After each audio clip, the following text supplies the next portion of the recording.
Naik sampan menjala ikan, ikan dijala hai melayang di tengah muara. Kalau Tuhan mencari makan, makan dicari hai melayang menjual suara. Hai teman-teman, marilah dengarkan dongeng dari Ratu untuk menghibur semua. Siapa yang penasaran, marilah tepuk tangan. Janganlah ragu, dengarkan dongeng Ratu. Assalamualaikum warahmatullahi wabarakatuh.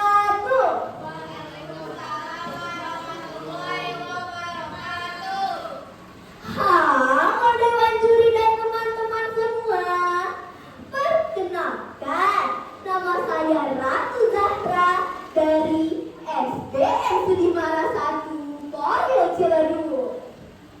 Hari ini saya akan membawakan sebuah kisah yang sangat menarik.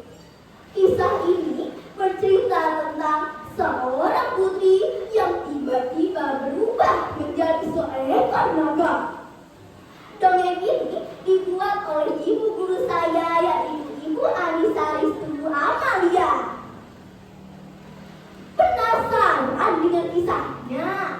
Tapi sebelum itu, izinkan saya untuk berpatung terlebih dahulu. Bilang cakep ya. Jalan-jalan ke kota Tangerang. Mampir sebentar ke Cipondo yang tenang. Penonton sekalian, pasang kuping jangan dibak. Yuk kita dengarkan cerita legenda suku Cipondo dan Putri Naga yang hilang. Pada zaman dahulu kala, berdiri sebuah kerajaan yang permai, damai, persis di tepi sebuah rawa. Kerajaan ini dipimpin oleh seorang raja yang bijaksana bernama Prabu Wilanegara. Ia memiliki seorang putri yang sangat ia sayangi bernama Putri Lentayung. Kecantikannya luar biasa, bahkan ada yang mengatakan kalau Putri Lentayung tersenyum, matahari saja minder. Namun di balik kecantikannya itu tersimpan sebuah rahasia yang tak dia ketahui. Di suatu pagi yang cerah, saat sang putri sedang berjalan-jalan di sekitar taman, ia melihat area terlarang yang dikelilingi oleh pagar. Pengawal kerajaan tiba-tiba berteriak, "Putri, menyingkir dari sana!" Sang putri menoleh cemberut. Kenapa sih sejak kecil selalu saya dilarang? Memangnya di sana ada apa? Sang pengawal menjawab dengan gugup, Itu di sana banyak nyamuk, Putri." Hahaha, nyamuk? Aku ini putri tahu. Masa takut sih sama nyamuk? Pada hari itu, rasa penasarannya mengalahkan rasa takutnya. Diam-diam, ia menyelinap memasuki area terlarang. Angin berhembus dengan tenang menemani langkahnya yang pelan. Tiba-tiba, tolong! Sang putri terhenti. Siapa itu? Dia menoleh ke kanan dan ke kiri, namun tidak ada siapapun. Suara itu kembali terdengar dari arah rawa. Dengan hati berdebar, ia melangkah mendekat. Semakin dekat, semakin jelas, dan saat dia menatap permukaan air, yor!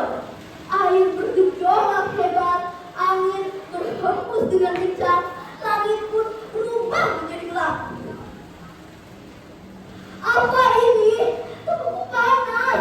Sisik, ini apa? Apa yang terjadi padaku? Ucap sang putri sambil menangis.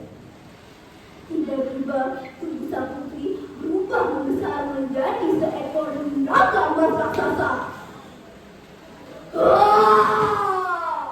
Raungannya mengguncang langit. Pengawal kerajaan panik mendengar raungan tersebut lalu berkata, suara apa itu? Sepertinya terdengar dari arah rawa. Sang raja juga mendengar raungan tersebut dan bergegas pergi bersama pengawal. Sesampainya di rawa, sang pengawal berteriak ketakutan. Ada naga! Awas Baginda, berbahaya! Sang raja hanya terdiam menangis lalu berlutut.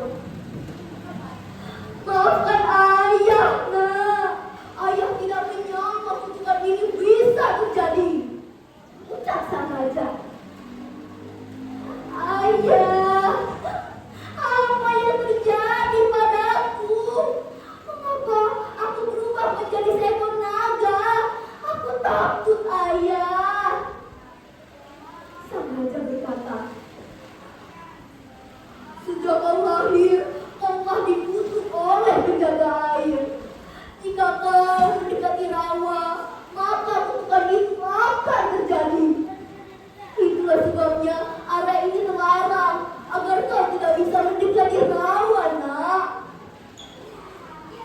Dan sebelum putri Bayu lahir, kerajaan pernah mengalami kekeringan hebat. Sawah retak, sungai mengering, dan rakyat mulai kelaparan. Tidak berputus asaan, sang raja meminta bantuan kepada sang penjaga air, roh kuno yang menjaga keseimbangan alam. Tiba-tiba sebuah suara muncul dari arah rawa. Aku akan memberi air untuk negerimu. Tapi ingat, alam harus dijaga, bukan hanya dimanfaatkan. Sang raja berjanji air kembali, rakyat sama. Namun seiring waktu, rakyat kerajaan lupa. Hutan ditebang, rawa diberikan, dan air diambil tanpa batas. Penjaga air murka. Sebagai pengingat sekaligus punah, dia mulai berkedudukan kepada sesuatu yang paling berharga bagi raja. Sang raja bercerita dengan rasa penuh sesal. Maafkan ayah yang telah menyembunyikan rahasia ini, nak. Ayah takut kehilanganmu. Sang putri menunduk sambil menangis. Ayah, aku tidak marah. Namun aku takut. Jika aku tetap di sini, aku bisa menyakiti semua orang. Sang raja berteriak sambil putus asa. Tidak, ayah akan menyelamatkanmu, nak. Putri Bayu menggeleng perlahan. Tidak, ayah. Aku harus pergi. Terkadang yang kita sayangi harus kita lepaskan demi kebaikan semua. Jaga rakyat kita, ayah. Yor! Dia terjun ke dalam rawa dan tenggelam. Sejak hari itu, sang raja tidak pernah lagi tersenyum. Ia membentuk rawa itu, menjadikannya sebuah danau yang dikenal sebagai Situ Cipanda. Masyarakat percaya bahwa Putri Bayu tidak benar-benar gila. Ia memilih menjaga danau itu karena rasa sayang kepada ayah.